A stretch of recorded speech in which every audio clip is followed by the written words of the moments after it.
The next morning Geppetto sent Pinocchio off to school, but there was trouble hiding along the way. A sly fox and a crafty cat convinced Pinocchio that the place for a puppet without strings was the theater, and they steered Pinocchio away from school and off to Stromboli, the puppet master. Stromboli put Pinocchio into his puppet show that very day. The audiences poured in to see the little puppet who could sing and dance completely without strings. Yes, sir, Pinocchio was a big hit. I told him he ought to be in school, but he wouldn't listen.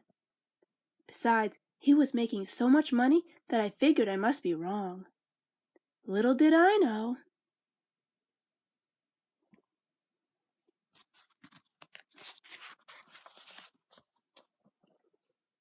In Stromboli's wagon after the show, the greedy puppet master took all Pinocchio's money and then locked him in a cage.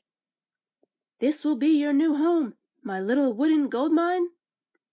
Pinocchio shook the bars of his cage. "No, I don't want to be an actor. I want to go home. Let me out."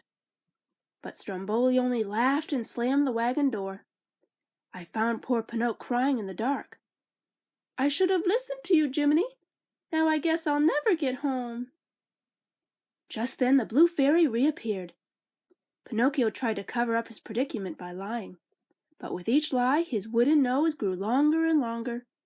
You see, Pinocchio, a lie keeps growing until it's as plain as the nose on your face. "I'll forgive you this once, but this is the last time I can help you." She waved her wand, and in a twinkling, Pinocchio's nose was back to normal, and the cage door opened.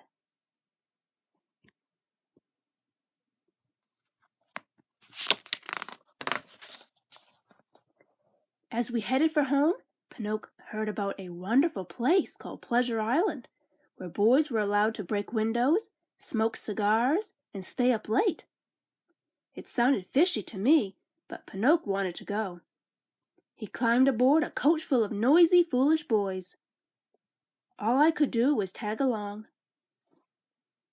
At Pleasure Island, Pinocchio joined all those rowdy boys in wrecking furniture, throwing mud balls, and playing pool.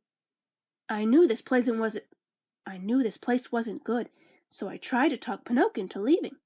"Look at yourself. How do you ever expect to be a real boy?" "Aw, gee, Jiminy, a guy only lives once, you know." "All right, stay. Make a fool of yourself." And I left.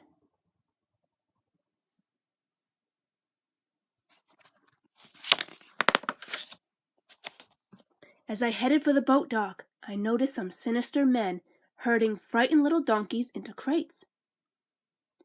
The strange part was that the donkeys were wearing boys' clothing, and some were crying, "Mama, Mama!"